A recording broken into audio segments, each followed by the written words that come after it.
Welcome in to the I-80 Boys College Football Week 1 Saturday show. Chris, how are you doing this morning, buddy?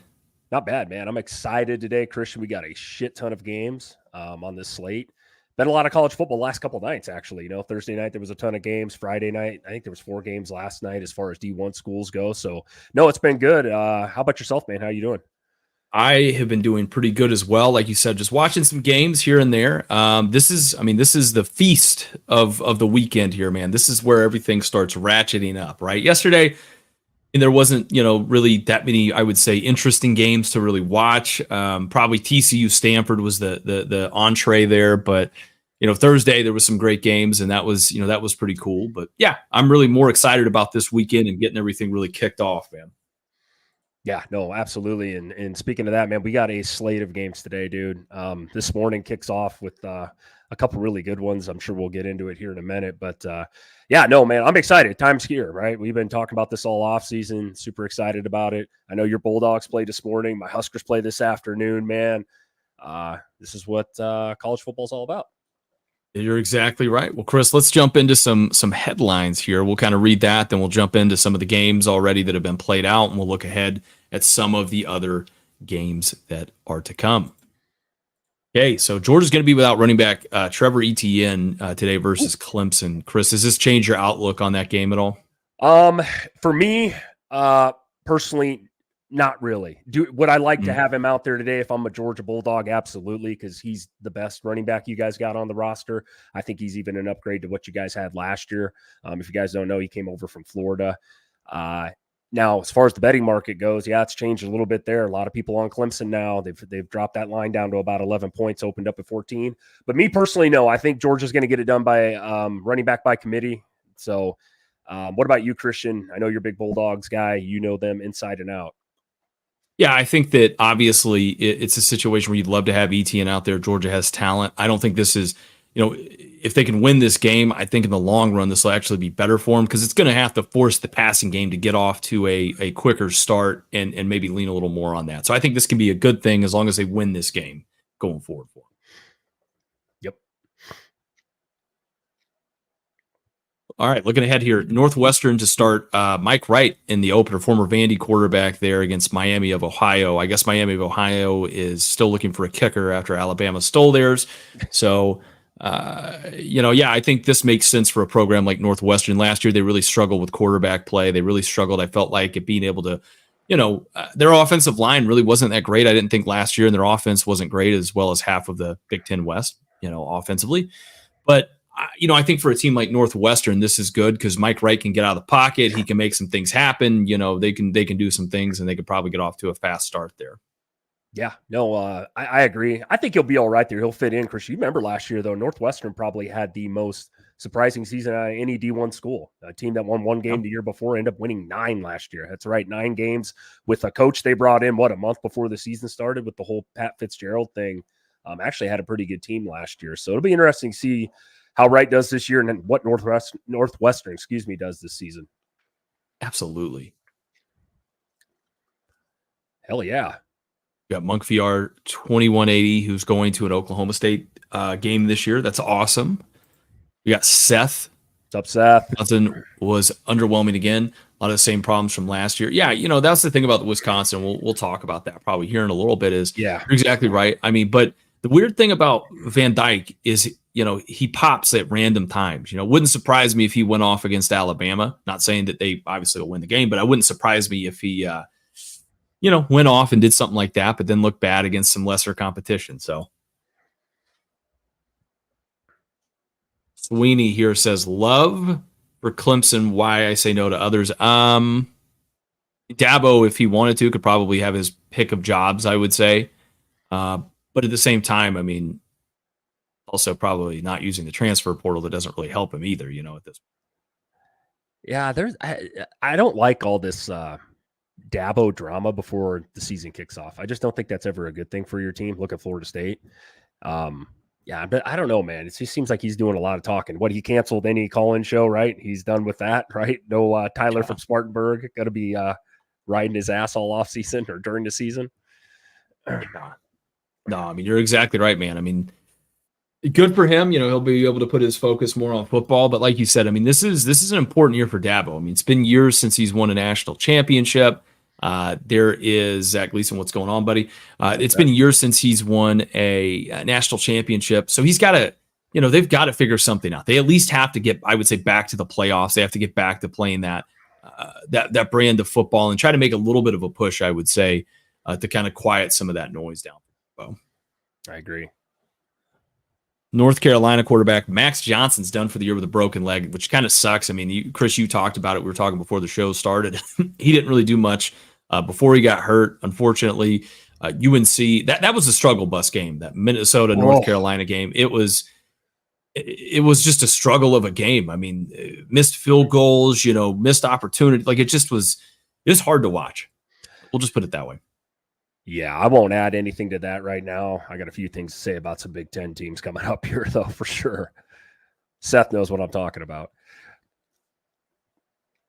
Yeah, Pitt's leading rusher from last year declared ineligible. That's got to kind of hurt Pitt. I would like to think Pitt was not a very good football team last year. They started the progression of declining, as it were.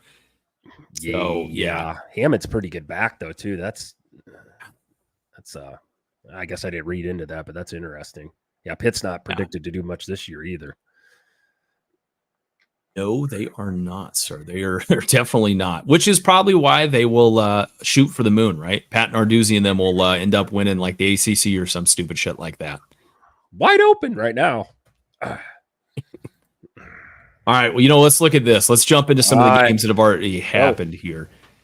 Okay, so Murray State at Missouri. Missouri beat the living shit out of Murray State. I wouldn't expect anything less. Chris, do you gain anything from a game like this with Missouri? No, I shouldn't say no. They did win the game. They went out there and did what they were supposed to do. They were 40-point favorites in this game. There was a Brady Cook sighting and a Luther Burden sighting. They hooked up for a touchdown, looked pretty good. We expected Missouri to come out and do this, though. I won't add much there. Defense did look decent, but then again, you're playing something called Murray State. Absolutely. Utah, I agree with all those sentiments, by the way. Utah and Southern Utah, here's the thing I came out of that game with the realization of Cam Rising can still ball. Guy is like 87 years old back there, tossing the old pigskin around. Looks like Uncle Rico at this point. So he's a dog, though. He's a dog, man. He is. He's got those Minshew-like qualities to him, don't you think? I love it, man. If he gets like just the stash and then lets that mullet grow out a little longer, bro, I'm telling you. I love it, dude. Gator swag. Happy game day. Ready for the easy win today. All right, son. All right. I guess it wouldn't be a college football Saturday. It wouldn't be week 1 if we weren't so optimistic here. I love it though. Kansas beats the brakes off Linwood. I want to talk about this. Okay, this is a game that I watched a good chunk of. Yeah. Final score: NC State, Western Carolina here, 38 NC State, and then obviously Western Carolina 21. This was a game that was really close, honestly, up until about 6 or so minutes into Western Carolina was actually winning this game, I believe it was, until about 6 minutes into the fourth quarter. Yeah, I'll add my 2 cents here. I did not watch the entire game, but was watching the score in the back and forth. NC State is potentially a team that can win the ACC this year. They're rated in the top 25, Christian. Grayson McCall experience. I mean, what did you think since you watched this game? The kid from Coastal Carolina. It was rough. It was definitely rough. McCall missed some throws that I thought were pretty easy throws. He's got, this was a home game. He's got to settle down a little bit. I mean, the kid still put up 318 yards. Again, I understand it's something called Western Carolina, and they're a top 25 team. But I mean, again, it only gets tougher from this point going forward. They're going to have to progress a lot more. McCall's going to have to settle down, and they're going to have to kind of, he's going to have to play within himself. Jordan Waters, I thought he did really well. That guy was a beast. If you haven't seen that highlight, go watch. He carried like 4 people into the end zone with him. Yeah, it's not like NC State doesn't have pieces. Concepcion or whatever, he's one of the top receivers in the ACC back again. He actually had 3 touchdown catches in this game. But I'm with you. I didn't get to watch it like live, but man, I kept looking at the score and I'm like, Western Carolina was in this game a majority of the game, right? At one point you said they were ahead. I know at halftime it was like 14-14, which was shocking. Yeah, it was. They need to start concepting a better offense is what they need to do, by God. Sorry. Stupid dad jokes I thought I would hit. All right, let's look here. Wake Forest took care of business. Rutgers, that was a really struggle bus early, but then they figured it out and they figured out how to play football there.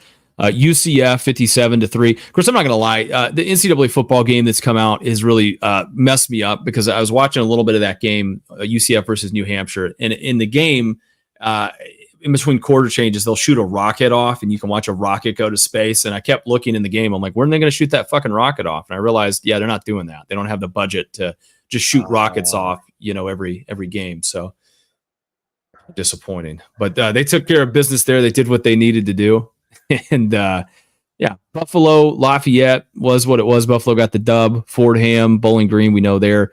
We'll skip back down here. Arkansas, Pine Bluff. Hey, Arkansas figured out a way to score. They finally figured out how to play some offense there, Chris. Yeah, we talked about this game a little bit before the show started. I could not believe this thing was like 35-0 at the end of the first quarter.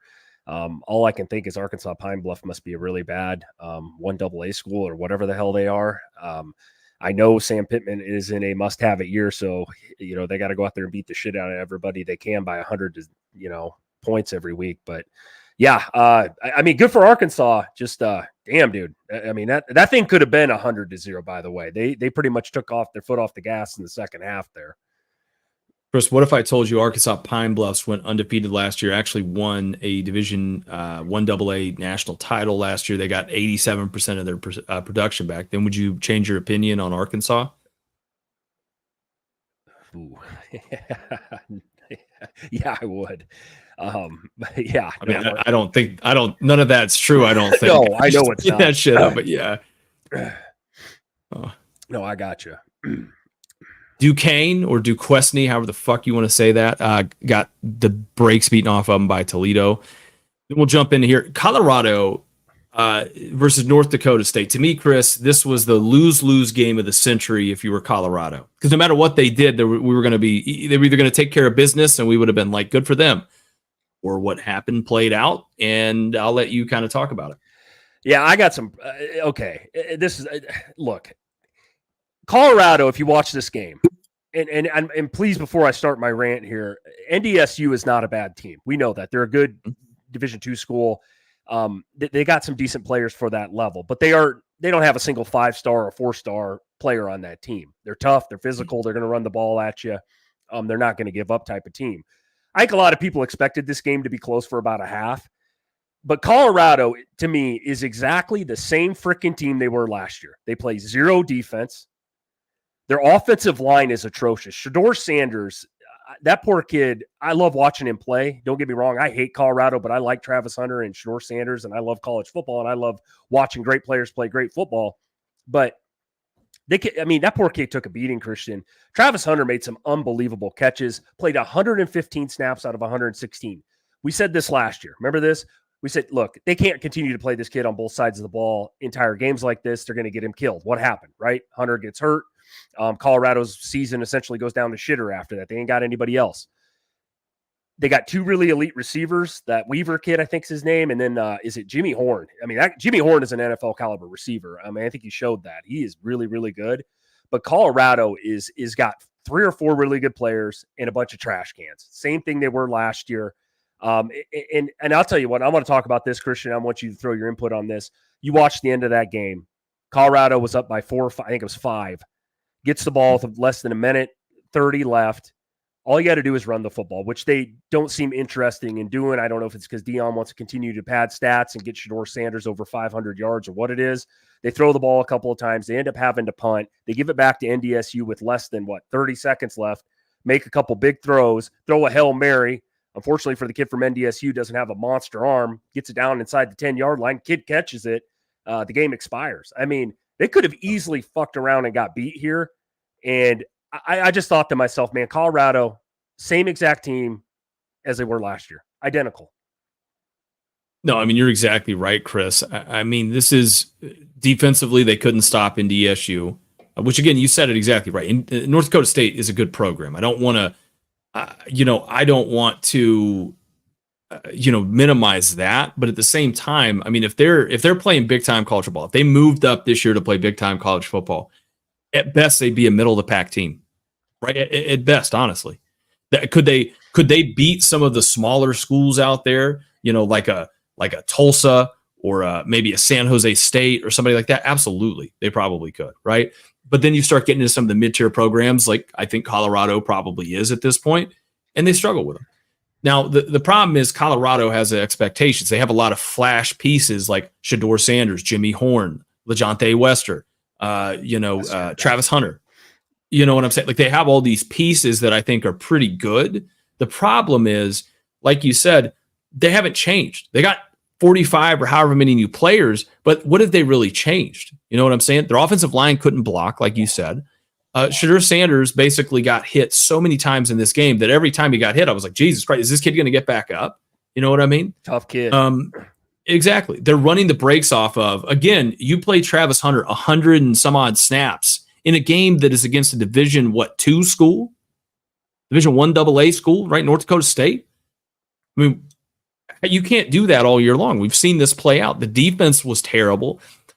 North Dakota State was able to get downhill and run the football on them. They hit them for big plays. I mean, just crossing routes, things like that, that happened. I mean, it just was, it can't happen. I mean, really, North Dakota State, if they would have ended that game at halftime, bam, you know what I mean? It would have been a wrap. But they don't play football that way. Colorado came out, and I will say this on behalf of Colorado, I think, they made adjustments in the second half. And you're absolutely right. Deion almost pissed that game away. But they were within 10 yards of winning that football game, North Dakota State was, on that last-minute Hail Mary. No, I agree with everything you said here, and that's what I wanted to add, too. I don't want people to take – we took a lot of shit from Colorado people last year, mostly Deion Sanders, simps, but it's this whole notion that you can't build a team just on one-year transfer portal mercenaries. You can't. You got to go out and recruit kids.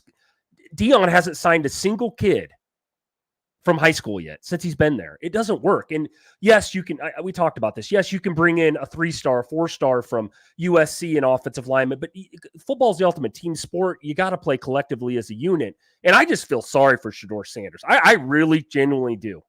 That kid is out there. I mean, he stands in that pocket and gets he got his head taken off a couple times. And I thought the same thing you did on one of those plays. I was like, he ain't going to get back up. And he gets back up and he makes another big throw. And it's just like, and the inability to want to run the football, Christian. They ran the ball 7 times in the first half against a 1AA opponent. That's it. That was it. 7 times. Mike said it best in the chat, and I said it right after the game, and I texted Christian. I said, Nebraska better win this game by 21 or more points next week. Nebraska is way more physical. They're going to have to be. I mean, NDSU was the more physical team in this game. No, I agree with you. I mean, like, that's the thing about the next week, and we'll obviously talk more about that. I mean, but you're exactly right, Chris. I mean, if I'm Nebraska, I'm looking at this game and I am licking my lips. I'm ready to go for this shit because I mean, Colorado is primed to just be just knocked around, man, on both sides of the ball. And I think that's going to set up pretty well for Nebraska next week. It's a prove it game for sure. We're going to know what each team is going, next week. Absolutely.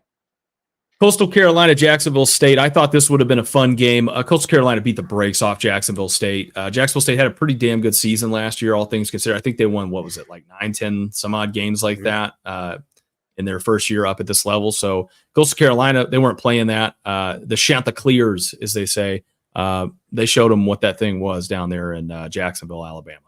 Absolutely. I actually took the only reason why I got excited for this when you brought this game up was because Jacksonville State was favored by 3 points in this game, and I took Coastal Carolina and the points. And this game really wasn't even close. Coastal Carolina got up early. I think they were up like 24-3 or something like that at halftime. So, not to sit here and make this about Coastal Carolina and Jacksonville State. Nobody really cares, but Christian and I do, though. We do. And I mainly care because that Conference USA, there's a team near and dear to my heart that we'll talk about here in a little bit. Oh, boy. Here we go.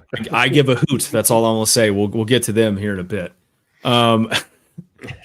North Carolina, Minnesota. We talked about this one a little bit, Chris. This was there we go. This was a struggle of a game to watch. After that kid missed that field goal from like, what was it, like 20 yards out, dunked off the goalpost. I watched a little bit more of it. I'm like, okay, it surely couldn't get worse than this. It did. Minnesota forced a turnover and they got overturned by a holding call. And I literally turned the game off after that. And I just looked at the score because I was like, I'm not going to sit here and watch this shit. I'm just not going to, I can't bring myself to do it. Yeah, I got a few things I want to add to this game. If you follow the channel like you should be, and if you guys do bet any money like a degenerate gambler that I am, I took North Carolina in this game and I took the under. They both hit. Not saying I know everything because I don't, but what was interesting in this game was if you guys watch both offenses, it was pretty bad. I mean, O'Myron Hampton looked like a stud back there. That kid is an NFL caliber running back, first round pick. He is a stud. Minnesota, on the other hand, the Max Brosmer experience, the kid that threw for like 8,000 yards and 70 touchdowns at, I think it was Delaware or New Hampshire, wherever he was the past 3 or 4 years. They brought him in. Boy, he found out what, Power 4 Division I football was about in this game. Not that North Carolina has some elite defense, but Minnesota, if I'm Minnesota and PJ Fleck right now, I'm a little worried. They pissed this game down their leg. They missed a field goal at the end of the game, mind you, to win it. Not good. Big Ten teams did not look good so far this past couple of days. So, yeah, not a very fun game to watch. It was it was weather delayed for a couple hours as well. Just not a good football game to watch either way. It was unfortunate Max Johnson did get hurt, by the way. The kid played at LSU Christian and was at A&M, I think, for a couple years. Mm-hmm. Comes out and gets hurt. The time that he was in, I wasn't very impressed with him either. He threw a couple interceptions. Just not a very fun game to watch. Not impressed with either of those two teams. Yeah, Chris, I mean, you said it exactly right. Temple at Oklahoma. Oklahoma beat the dog shit out of Temple, but this is worth noting because Oklahoma did lose one of their best wide receivers. So I am going to add something on this game, Christian, if you don't mind. Good point about the injury. Jackson Arnold yesterday, I know he threw for 4 touchdowns. He only threw for 141 yards. He played over 3.5 quarters in this game. If it wasn't for the Temples, they have 3 or 4 turnovers and a pick 6. Oklahoma was 0-11 on third down yesterday. It was ugly. Oklahoma, I think, is going to have the hard realization of the SEC here in a couple of weeks about how tough it's going to be. Why am I bringing this up? Because I came on here. Christian did as well.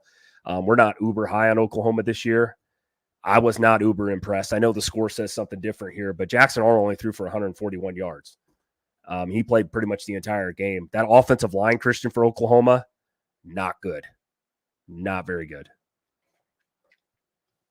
Yeah, you remember in the spring game, too. I mean, they went off. That defense looked like Swiss cheese. I mean, understandable. They did pretty good against Temple, but how's that going to fare when you got to go play Tennessee or Ole Miss or, Alabama or somebody with a high-octane offense? It's just, how's it going to look, right? I mean, not good. No. Was not that impressive, Oklahoma.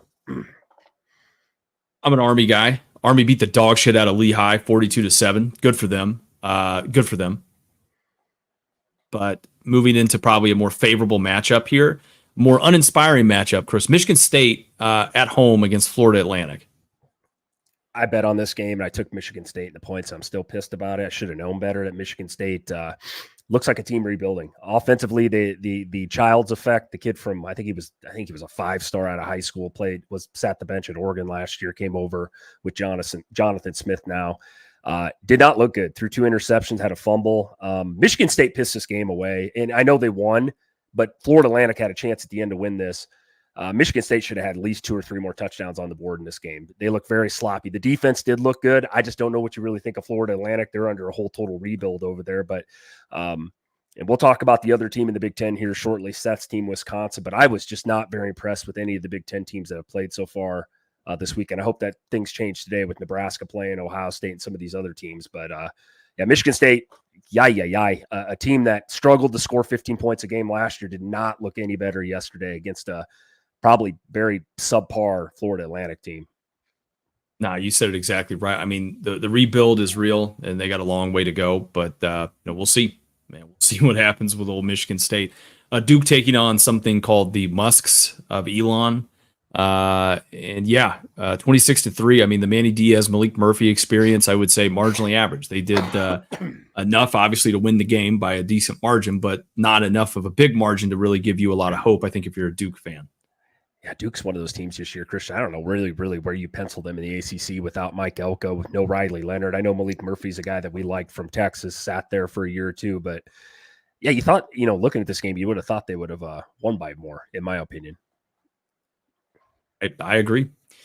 We'll get into it here. Wisconsin versus Western Michigan, Chris. This is one that you said was a very underwhelming performance, probably by Wisconsin here. The thing that strikes me the most, Chez Mellusi had 74 rushing yards in this game on 19 carries. Van Dyke, you ready for it? 58.3% completion percentage. Had a quarterback rating of, I think it was like 48 or something like that. Jesus. Point something or another. Yeah. What I want to say, and not to offend Seth, Seth's a realist, though I think he understands this, is just, Western Michigan, I mean, they're an okay team for their conference, but I expected Wisconsin, Luke Fickell, year two. I know it's the first week, so I don't want to put too much stock in this, but I thought Tyler Van Dyke would have came out and looked a little smoother. I mean, Will Pauling was your leading receiver, who is your best receiver, only 60 yards. I think the defense played okay, which is, I expect a Luke Fickell defense to play good, but offensively, man, I was very disappointed the way Wisconsin looked yesterday. Christian, you probably watched more of this game than I did. What were your kind of thoughts on this game? Here's the thing. I mean, they need to figure out, in a game like this against a Western Michigan team, okay, I can live with it. You know what I'm saying? I can live with it if you say Van Dyke's only completing, 58% of his passes. If you go out and try to throw the ball 50 times to get him in rhythm and try to do something, right? But it's the fact that Chez Mellusi got 20 carries and couldn't get over 100 yards in this one. To me, that shows, okay, we're balanced. We're trying to kind of maybe run to set up the path. We're trying to be balanced in this, but I mean, come on, man. At the same time, you got to break that 100-yard mark. You got to be able to do something. And I'm not trying to put too much stock in it. The guy did have a touchdown, obviously, but it's Western Michigan. You know what I mean? The competition from here only gets harder, and it's only going to get tougher.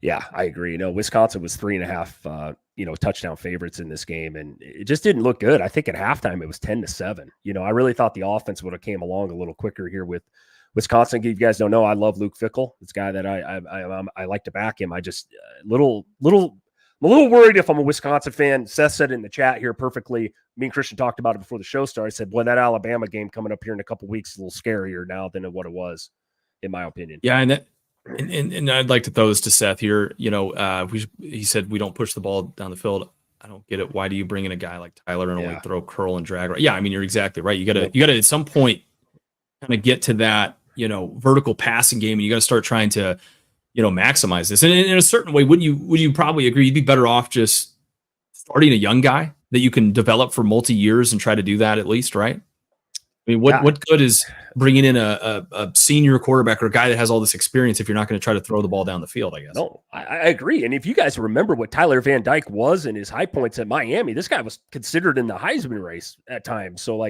we know he can make plays and throw the football. Like I said, I don't want to come on here and put too much stock into week one. And I get he's playing with a new team and a new system. I get that. I don't, but I was overall, Christian, a little disappointed. I'm going to say a lot disappointed the way Wisconsin came out and looked. Why? Because I would really like to see this Alabama game in a couple weeks, Wisconsin hang in that one. Maybe things change. Maybe they get it together. Maybe they're overlooking Western Michigan. I don't know what the case is, but yeah, if you're a Wisconsin fan right now, you're probably like, Jesus, man, this isn't looking good going forward, because the Big Ten's tough and Wisconsin's got a really tough schedule this year, in my opinion. Absolutely, Chris. Here's what we'll talk about too. TCU Stanford. That was actually a really good game. Yeah. All things, because it was a close game. I thought it was Stanford, I think, was making a push there, to kind of win this there at the end. But I mean, it was a great game. It was a good game. Are you sold on either one of these teams? I know it's obviously the first game of the season. We know what Stanford and TCU have been the last year anyways. Does this mean TCU's back? Are they fully back, or is it more like, no? My thoughts here on TCU. I thought TCU was really disappointing last year. I think this year they're going to be a lot of the same team. Why? You guys know Josh Hoover. He threw for the most yards in the Big 12 last year, I think, per game or whatever. So he could push the ball down the field. But TCU has a lot of questions. I don't think they, as far as they don't run the ball extremely well to me. They also don't play a ton of defense. They do have a kid out at wideout. I think his name is Savion Williams. He's got NFL written all over him. He had a touchdown catch last night, but he's really good. But TCU just overall to me is probably, I would say, an average team in the Big 12 this year. Maybe I'm wrong about that. Maybe they do improve under Sonny Dykes, who I do think is a good coach. Stanford, on the other end, is where I was more impressed with. Now, I know they lost this game, but if you guys didn't know, Stanford's, I think, penciled to win 3.5 games this year, and they're supposed to finish at the very bottom of the ACC now that they're over there. I actually didn't think they looked too bad last night. They're not the prettiest team to watch on the planet, but they got a lot of new pieces in there, and I can't even think who their head coach is. But I was more impressed with Stanford in this game, actually, Christian, than I was TCU. No, agreed. Stanford, like you said, TCU going to that Natty a few years ago, much better expectations than the school of the educated learners or whatever you want to call it from Zoolander, right? People that read good. That is Stanford. So, all right. Well, we'll jump into the matchups that are to come today. I think that's what everybody's excited about. Starting us off, Chris, here, Clemson at Georgia, right? So we know Georgia's going to be without two of its top running backs here. Georgia has some experience and has some depth at the running back position, with Cash Jones and I think it's Branson Robinson, this dude, if you haven't, just Google Branson Robinson, and you'll see what he looked like in high school. He looked like Nick Chubb does today in high school. So that's how crazy this guy is. Coming off an injury, so he's going to have an opportunity to do some things here. Chris, Georgia heavily favored. What are your thoughts on this, though? Yeah, so I took Georgia in the points here at -13. This line has came down now to about -11, which means a lot of sharp money's on Clemson. I'm not changing my pick here. I think Clemson is a decent team overall this year. I think they're going to be really good on the defensive side of the ball, but I have yet to see it out of Cade Klubnik and Garrett Riley, this offense. I think they're going to have a hard time scoring points against probably the best defense in the country this year. I really do. So I like Georgia to cover this game. I do think, and we talked about it before the show started a little bit, defenses tend to lag ahead, or if you will, above the offenses most starts the seasons. I think this game will be relatively low scoring. I could see a 28-10 type of game, or maybe 28-14, something like that. But here's my thing. People forget Georgia scored 40 points a game last year. They got Carson Beck back. They got some slew of really good receivers. They got the best O-line in the country, if not the second. I like Georgia in this game. I'm really shocked to see a lot of people jump on the Clemson bandwagon right here. No, I agree with you. I think for Clemson to have a shot in this one, they're going to have to put up at least, I would say, 20-plus points in this one to really have a legitimate shot. And they're going to have to hope that Georgia can't get anything going on the run game. They're going to have to kind of shut the run game down, force Georgia to throw. And then what makes this so scary is obviously, like you said, this is going to be a game that if Georgia can't run the football, again, Carson Beck's going to have to prove that offseason hype. He's going to have to prove why he's a potential Heisman candidate. You know what I mean? He's going to have to prove why he's potentially a first-round draft pick, like everybody's saying. The offseason's gone. It's done. We've heard about all the NIL endorsement deals that Carson Beck has gotten out of the offseason. Okay, that's great. What I saw in the spring game, Carson Beck struggled in that spring game, right? And I know you don't gain everything from it. I know Georgia has a really good defense, but so does Clemson. So if you go into this game and you can't run the football and you struggle to hit the deep passes and do those things you want to do, it might be a long day for Georgia. Okay. It could be a long day for Georgia. The pressure in this one, in my opinion, it's on Georgia. It's not on Clemson. Clemson, they're kind of expected not to win this game. Like you said, there's a late push for Clemson going into it, but Clemson can probably come in here and they don't really have, I would say the expectations aren't as high for Clemson. So, but I will end it with this and we'll move on. If there's one thing Kirby can do, he can get his guys up and ready to play. That's where I take the better coach here. And I think we know who that is. I agree. All right. Your favorite team here, Chris, Penn State at West Virginia today. You picked Penn State in the prediction videos. Are you fading down the stretch here a little bit? What the hell would I be fading for, bro? I put my money where my mouth is. No, I'm crazy. This is crazy to me. There is everybody and their dog is on West Virginia to literally pull the upset today. They're 8-point dogs right now currently. I don't get it, man. Everybody's telling me Garrett Green's the second coming of Jesus Christ, and Blacksburg is now the toughest place, or Morgantown, Blacksburg, whatever, is the hardest place to play there. I like Penn State in this one, man. I think it's crazy that people are so high on West Virginia because they won 9 games in the Big 12 last year. I know you're one of these guys. So convince the audience here why West Virginia is gonna win 34-20. They can run the football, dog. They can run the football, all right? We've seen that in the past, all right? If you can run the football, control that clock. We watched Michigan do it. I'm not saying West Virginia is as physical of a team as they were. But listen, I think West Virginia does a lot of things right that you want to see, right? Number one, let's just start on the offensive side of the ball for West Virginia. They can throw the football pretty decent, and they can run the football pretty decent. They have two really great running backs coming back. They put up just a shit ton of stats last year. They get most of that offensive line back from last year. They can probably lean on and take advantage of that, all right? Here's the thing we know about Penn State. We know they can get to the quarterback. We know that Penn State can get to the quarterback. You got to control the clock, establish the run in this one. See Georgia Tech's game plan against Florida State, right? That's the kind of game plan you want to do here. On the other side of the football, Drew Aller had his best game throwing the football last year at home against West Virginia in the first game of the year. I think West Virginia, they get a lot of pieces back on that defense. And the great thing about them is they rotate guys. They didn't really have a guy that I would say stood out and was like, oh, that guy had 8 sacks last year. They had a lot of guys that had 2.5 sacks because they rotate guys, which is good. I always believe in that, right? So if they can kind of play disciplined and they can shut the run down a little bit here, but we know Penn State, as you said, Chris, Penn State is a different beast when it comes to running the football themselves. So if they can kind of shut that run game down, force Aller to start making some things happen, they got a shot in this one.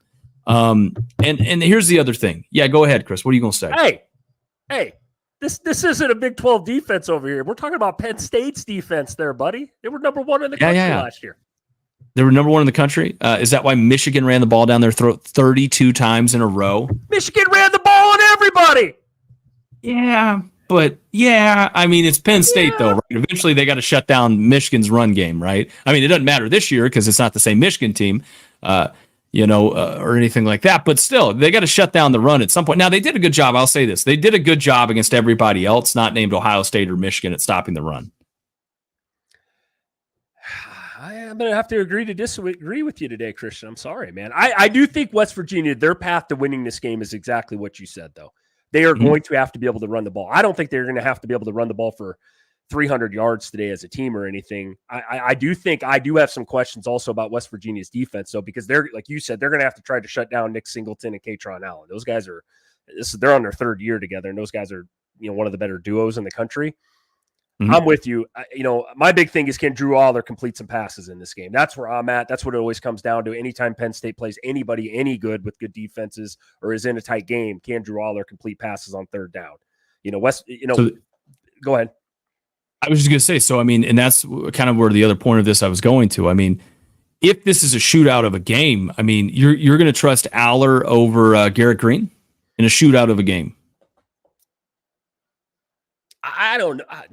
I take Drew Aller. I'm taking Drew Aller over Garrett Green, man. I think again, at least I know with Drew Aller, he's not going to turn the ball over.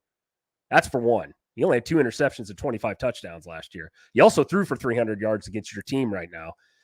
I'm leaning Drew Aller. I'll take Drew Aller over a guy named Garrett Green who threw the ball around in the Big 12 a little bit against teams like Houston and Central Florida. Garrett Green, GG. You know what they say? GG's chat. Right, that's what the streamers say. GG's chat. That's what they're going to say today at the end of this game. Don't you worry. Lock it in there. Hey, right now we're both 0-1 in our season prediction. So we differ in this. Somebody's going to be right. Somebody's going to be right. Damn it. Yeah, no, I agree. Like I said, there is a will. I'm not saying West Virginia is getting blown out or anything. I think this will be a good football game. I expect it to actually be low scoring, to be honest with you, and I think it'll come down to the 4th quarter. But give me the Nittany Lions today, man. Give me the Mountaineers, by God. All right. Looking at Iowa, it's something called Illinois State. Normally we wouldn't even cover this, but I think the interesting part here is our boy Old Ferentz is not going to be coaching in this game. Chris, if Iowa comes out and puts up like a 70 burger or some shit on Illinois State, oh God, stop! You know what I mean? Well, you say stop it, but I mean 70 burger from Iowa. Iowa hasn't scored 70 points in combined like 7 games, bro. Come on now. Okay, say maybe not 70. Let's say they come out and put up 50 some odd points, 40 some odd points in this game, right? A respectable number of points, right? I know what you're going to say, but I have my own thoughts. If they come out and put up that many points, that might be not great for Ferentz, because the fans now are going to start getting into this. They're going to start saying, "Oh, okay, well, hey, maybe we'd be better without him." And I know it's Illinois State. I know the competition only gets tougher from here. But we know college football fan bases from doing this for the last couple of years, and college football fan bases can sometimes be a little bit delusional. Yeah, no, delusional. We got people in the chat. Some of them are delusional in their fan bases. No, I get it. Nebraska fans are delusional too. I just don't think Iowa. I think today, like Iowa wins a 34-17 to 3 type of game. I don't think there's any way in hell they can score over 45, 50 points. I just don't, unless like they really try to, I guess. Like, I just don't see Ferentz doesn't seem to ever be that type of coach to run up a score or anything like that. And I think they got Iowa State next weekend, if I'm not mistaken, as well. So I'm assuming they're going to try to get through this game unscathed. And what I mean by that is not get hurt or anything like that. But I'm with you. They do need to show that they can move the ball offensively, though, for a team that averaged literally like 15 points a game last year and maybe was 16 points a game the year before. It's been really bad there. But by the way, I'm not saying that that's what they're going to do. I'm just saying if by some miracle they did, it would maybe not bode so well when Ferentz gets back and you get back to maybe, like you said, some more of those low hanging fruits. But we would obviously know why, and you kind of get the point from there. This is an underrated matchup here, and this is what we're talking about. Vandy taking on Virginia Tech at home. The matchup you didn't know you wanted, but the matchup that you need. Chris, what thoughts on this one? I think this game is going to be kind of low scoring. And what I think is Virginia Tech returning the most production in the country, damn near out of, I think, anybody in the country. They bring back everybody off a team that won 5 out of the last 6 games last year, including the bowl game. They got Kyron Drones as their quarterback, does a little bit of both really well, runs, throws the ball. And they play pretty damn good defense over there. Virginia Tech had one of the top defenses in the ACC last year. Vandy on the other side, they have a lot of coaching changes. They brought in some bigger name pieces. I think they got one of the coordinators defensively from Notre Dame. And I do know that they got some better pieces in there offensively as well. So I expect this to be low scoring. I do think Virginia Tech wins this game.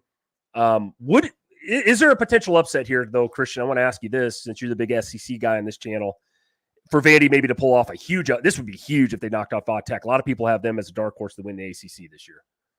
I as much as I want to say so, I don't think so. I mean, Tech, like you said, they bring back Kyron Drones. I mean, they're going to put up some points in this one, I think. The problem with Vandy is they've got Nate Johnson as a quarterback who's projected to start. Then you also have Damian Pavia, a New Mexico State quarterback from last year. They do bring in his coach, Jerry Kill, as an analyst.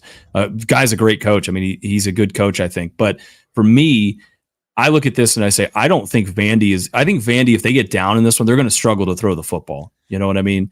Yeah. They have to almost really play clean on defense and control the clock. Like we talk about a lot of times for these underdogs. Vandy just cannot. I don't think they have the dogs to try to get in a shootout with Virginia Tech. No, and I think they're going to want to run the ball, and I know that's Virginia Tech's strength, but I'm with you, Christian. If Vandy wants any shot in this one, you said it best, is that they're going to have to control this clock, kind of like the game we keep alluding to, the Georgia Tech, Florida State game. Control that whole second half, control the clock, chew up the ground game there, and you'll be all right. But I this game is kind of, you said it, low key, kind of interesting. I know it gets swept under the radar, but depending on what you think of Andy, this game could be kind of interesting. I could see. Would it shock you if this game's maybe 14-10 at halftime, Virginia Tech? No, not at all. Not at all. Like you said, first game of the year for both these teams. That I mean, it wouldn't shock me if it's kind of a boring, really grind it kind of game in the first half, and then all of a sudden in the second half, boom, it just explodes. So yeah, it wouldn't shock me at all. Let's see. Looking ahead here, I would say probably the next interesting one on this one is Oklahoma State, South Dakota State. I mean, South Dakota State's been a good program, I feel like, at their level, respectively. Oklahoma State has a lot of expectations this year, especially with Texas and Oklahoma jumping ship and going to the SEC. We've seen Oklahoma State in years past struggle with lesser opponents. Yes. And so this is, I don't know if I'm going to call it a trap game, but I guess it could be a trap game. Yeah, I mean, if you believe it or not, Oklahoma State's favorable only by 9.5 in this game over a 1 AA opponent here in SDSU. And SDSU is a very good football team over there too, as well, just like North Dakota State. But I'm with you here. I actually stayed away from this. I'm like, Oklahoma State, you said it best. Last year they got beat by God, who the hell was it? Like week 2, some nobody school. They got beat and then end up, rattling off a bunch of wins to go 9-3 last year or 10-2 and playing the Big 12 title game. They got a lot better, but I'm with you here. Oklahoma State's got a lot of hype behind them this year. Dark horses to win the Big 12. No Oklahoma, no Texas. I expect Oklahoma State though to get things done today and continue winning. Agreed. Ohio State at something called Akron. Come on now, son. Yeah, this will be that's a game that might be 70-0. Yeah, there's no way Akron in any shape or form is going to hang in this. If they can score a touchdown, I'd be shocked. Saw this. Tickets as low as $7 at Cincinnati for the Cincinnati at Towson game. It's kind of interesting. Yeah.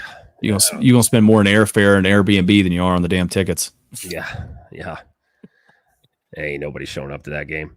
You spend more on the fucking Uber ride over than you would on the game itself. Yeah.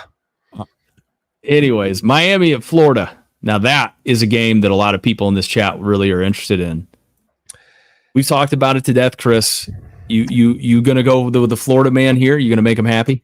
No, man. I caught enough shit this week already from the Gator faithful over there. I still have Miami winning this game. I said it. I'll say it again.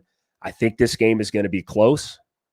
I really do. But at the end of the day, when it comes to games like this, what I like to do, and this is not my hate for Florida, Gator swag, so you can put it back in your pants. What I'm saying is Miami has got the better quarterback. There's no debating that. And I still think Cristobal's the better coach. So I think this game is close. Fourth quarter, it comes down to a field goal. I really do. I know the game is at the Swamp, but I'm so sick of people telling me, though, that, Florida fans, that's the only thing they keep alluding to this whole matchup. Well, the game's at the Swamp. Arkansas beat you at the Swamp last year. So I don't buy that just because a game is played somewhere. Do I think that gives you an advantage? Yes. But give me Cam Ward and the Hurricanes today, man. I put my foot down on Miami this year, Christian. You said I said I have them winning the ACC. I think the ACC is wide open right now with Florida State losing the other day. This is a must game, I think, for Miami, though. Honestly, I do. Florida can lose this game and things can be okay SEC-wise. Miami needs this one. I agree with you. I mean, both these teams really need it. Like you said, both these teams need this. Both these teams, like this will, to me, dictate the rest of the season for either one of these teams. If Miami drops this game, the expectations are on Miami a little more so than Florida right now, just from a national landscape. Both fan bases have their own expectations for their programs, obviously, but if Miami comes out here and shits the bed, I think that's the beginning of the end for Cristobal in this game. I think, and that's also a great start for Florida too. That can jumpstart Florida, give them the confidence they need. If you're Florida, if they come out, shit the bed, lose this game, if you will, to Miami, then that's going to probably be the beginning of the end for Billy Napier, right? And so it's probably what's going to happen. So I mean, I think Miami wins a close game. I think it could be close just because the Swamp is not an easy environment to play in. We know teams have come in and won, but even the teams that come in and win in the Swamp, they don't do it by wide margins. They have to really play good, disciplined football, and I think that still means something in the year 2024, by God. Yeah, no, like I said, it'll be a good game. I want this game to be a good game, man. Like I said, I'm interested to see how both these teams play because you got, like you said, either way, whatever happens in this, not only the bragging rights within the state, right? I know Miami fans hate Florida fans and vice versa, and I get all that. Florida's got to play every major Florida team this year, including Central Florida and Florida State. Florida. This game comes down to the front seven to me on both sides of the ball. That's where it comes down to. If one team can run the ball here, give me the edge. That gives them the edge. Then I would easily say that team's going to win. I really do, because Miami's got a ton of talent. Both teams got a ton of talent, both sides of the ball. Christian, Florida's offensive line has struggled of late. I think Miami's will be a little bit better and they can establish the run. That's the only reason why I'm picking Miami in this game, though. It really is. It comes down to that and the quarterback play. Absolutely. If you're in the state of Nebraska, go to the grocery store at 2:30 and get your groceries done because everyone's going to be watching Dylan Raiola, his first game at quarterback there, taking on UTEP. UTEP tried to troll you guys a little bit, right? I saw that. I think I sent you something over there. UTEP tried to troll you, said, he looked like me, looked like my body double or some shit. Yeah. You know what, man? I was talking to one of the kids that lives here with me, and we were talking about that, and he was showing me some stuff because he's big into recruiting and knows all that shit. And I didn't even know Raiola has a little brother, by the way. Mm-hmm. And he's a pretty good quarterback. He's playing at Buford right now over there in Georgia. And he's kind of a chunk too, man. He's got a little bit of that Pat Mahomes belly going on, which I think is hilarious. But he's pretty damn good, though, too. Yeah. Yeah. So I think it's a good thing, though, for this game. I think it's a really good thing, though, that they're talking some shit, man. I want us to come out fired up because I'll be honest with you. I don't want us looking like some of the other Big Ten teams that have played so far. They just haven't looked real good offensively, especially. I expect Nebraska in this game, Christian, to hold UTEP under 10 points. I don't care what we score offensively. I'd like to see us get up in 30s, maybe 40s, because we do have a big game coming up the week after, right? Yeah. I feel really weird about it. Like I'm getting weird, as the kids say, vibes about this one. Like not like that UTEP can upset you guys or anything like that, but I just think from an offensive standpoint, like I think it's either boom or bust. You know what I mean? Like I think starting a true freshman quarterback, Rayola comes out here and you guys score on like almost every drive in some way or form, or you guys come out and it's a little bit of a struggle. You know what I mean? And I don't know why I feel that way, but I just do. I mean, I think it's the freshman quarterback element of it, and there's some nerves that'll kind of be there. Yeah. Yeah, I think this game, like I said, I think there's a few things I want to see out of Nebraska, and I think the Nebraska fans will agree with me. Is like the offensive line play as far as pass blocking, right? You know, I want to see that be shored up. It was terrible last season. It needs to be better. Without a doubt, Nebraska should be able to run this ball with the committee of running backs that they have. They were a great run blocking team last year. Nebraska finished second in rushing in the Big Ten last year. Predominantly that's because we couldn't throw the ball at all. And then defensively, dude, 10 of 11 starters returned, ton of pieces that rotated in and out or back, which is huge, right? UTEP is a 4-win team this year is what most people have. They have a new coach, a lot of new players there. Nebraska should get off to a hot start here. I really do. I don't want to see what happens. This is what I'm scared of. And I'm not saying UTEP is winning this game, like you said. It's more as if Nebraska comes out in the first series, goes 3 and out, we punt the ball to UTEP, and they somehow establish some sort of offense whatsoever for a quarter or two, and it's 10-7 at halftime, I'm going to be pissed off. So, like I said, Nebraska, I think that happens? No, I don't. I think Nebraska comes out, plays well enough. I want them to play everybody too, Christian. I don't want us pulling starters early. Because we got, like I said, that big game at Colorado, and I'm not trying to look ahead here, but that's a huge game next week. And I want to make sure we're clicking on all cylinders when we get to that game. I agree. Probably the undercard, and this is just a game that's really near to my heart, is UTSA, my dad's alma mater, taking on Kennesaw State here, the Owls. Kennesaw State's not going to be a good program this year, Chris. I can tell you that. They won exactly 3 games last year. And all 3 of those wins came over Division II schools. All 3 of those wins came over Division II schools. So you're jumping up to a much, much harder level here. UTSA, like you said, is going to be on a dark horse list to probably make it to the college football playoff. Whatever the, I would say, margin for UTSA or the spread for UTSA is, take it and then take it again. UTSA, yeah, take them by 48. Actually, I'll put a bet in right now for you, Christian. This one's for you. If anybody knows anything about the new team, Kennesaw State, it's Christian. And right in his own backyard, deep down, he's Kennesaw State didn't want him as a quarterback. He's still a little upset about it. They came out with a program 2 years after I graduated high school, so I was a little salty at my age there. Yeah, they are new. I think it was like 2015 was they've only been around for like 10 years. So they did some all right stuff, with that lower level of football there. They were in that same, I think they were in the SoCon or whatever it was, that same conference as like Western Carolina. And so they did some shit there. So, okay. Yeah. I mean, just looking through the rest of the games here, I mean, nothing's really jumping out at me, but we'll keep looking through here with some primetime matchups. Alabama takes on Western Kentucky. They got this as a primetime matchup. Obviously, it's just to see, it really is just to see what Bama's going to be under DeBoer. I mean, what are your thoughts? Yeah, it'll be. I think the only thing that Alabama should win this game by a landslide. I want to see how he uses Milroe. That's my biggest thing. I want to see if he uses him to pass a little bit more, sit in the pocket like Michael Penix, who he had at Washington, or does he kind of let Milroe do his thing, make plays with his legs? Obviously, Alabama's going to be able to run the ball here, and Alabama should. I mean, they're going to have one of the best lines in the country, so and a couple of the best running backs. So that's my big question there, what I'd like to see out of that game. I don't know. What's your thoughts on that, Christian? I'd let Milroe throw the ball. I would let him throw the ball in this game a lot. Get him on the same page. Let's try to get that passing game to take steps forward. He wasn't bad last year, but let's get him comfortable in this offense before we start getting into some bigger matchups and shit. Let's do that. Because like you said, I'm not worried about Alabama running the football this year. I think they'll be one of the better rushing teams in the country. But we know as the season progresses, as you get into these games and like you can't win playing murder ball if your defense isn't going to be up to snuff. And I just think Alabama's defense they're still going to be good, but I think they're going to regress a little bit this year, right? I think they're going to regress back a little bit compared to what they've been in years past. Okay. Another big game tonight, son. Notre Dame at Texas A&M. Now, we talked about this one, right? And are you leaning the Irish? Was that right? Yeah, I'm one of the very few people on the Irish and the 3 points they're getting here. I think Notre Dame does win this game. I guess, I won't sit here and rattle on.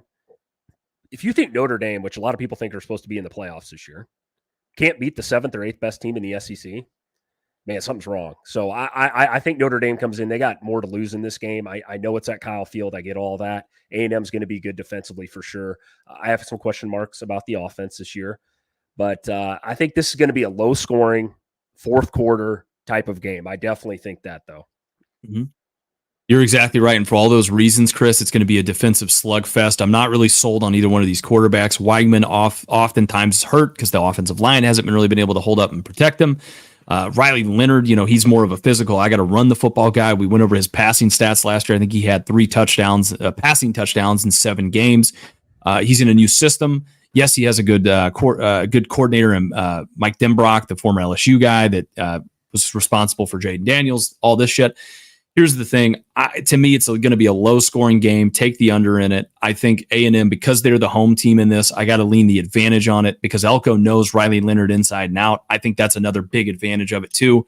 Yeah, like I said, Chris, I think for me, A&M is going to overcome this, and they're going to probably, they're going to find that pot of gold at the end of the rainbow, as they say here. Yeah, no. It's like I said, a lot of the country's on A&M to cover this. So, like I said, I've been wrong before, but I mean, if I had to put a ton of money on this game, I wouldn't. This is just one of those going to be an interesting game to me, low scoring. I think I threw a bunch of money on the under, but yeah, as far as the spread goes on this one and who I think is going to win, yikes. I'd still lean Notre Dame though, for sure. Upset of the week, Fresno State at Michigan tonight, 6:30 on NBC Peacock. Can't even get on a regular network. They got to put it on Peacock. They're going to regret that because let me tell you right now, Fresno State, they're a little team over there, dude. Michigan, they're reeling a little bit.